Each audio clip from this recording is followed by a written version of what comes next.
At least 20 veterans are committing suicide every day in America. I couldn't believe that. I couldn't believe that Americans were allowing this to happen. I was like, what? Do they know? And people are saying, oh, yeah, I know.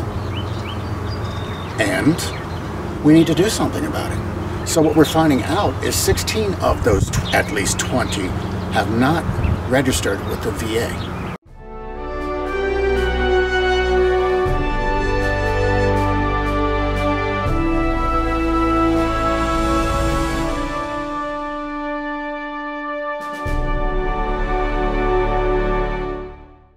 My father was in the Navy and also the Air Force, and I served in the Army from 1987 to 1991. When I got my orders to go to Panama, I read Stars and Stripes, and it said on the front cover, "Terror in Panama." I was like, okay. And through the local newspapers, you could see a lot of threats. They'd had grisly pictures of political killings and things like that. And we knew things were difficult. And then there was a lot of friction between the soldiers and the Panama Dignity battalions and the defense forces there.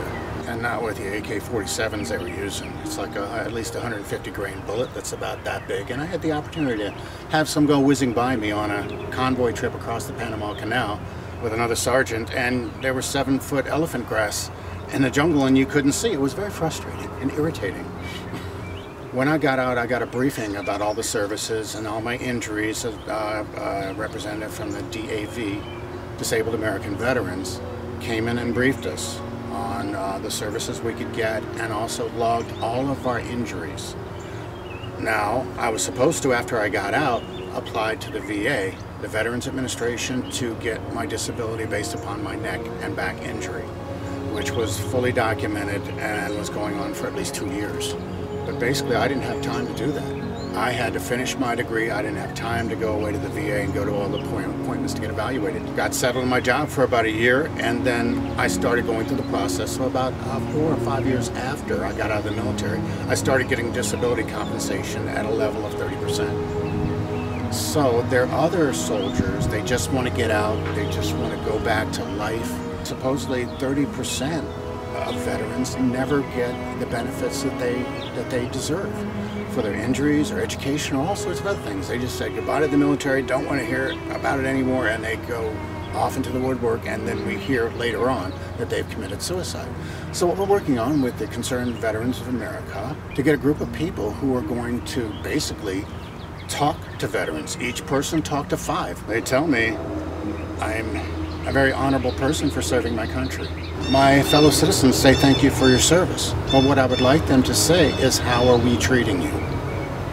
I would appreciate that. Because we the people are the Veterans Administration. We the people are the U.S. government. We the people are letting at least 20 veterans commit suicide every day, 16 of which are never seen by the VA. Now that is a problem. I need Americans to say, thank you for your service.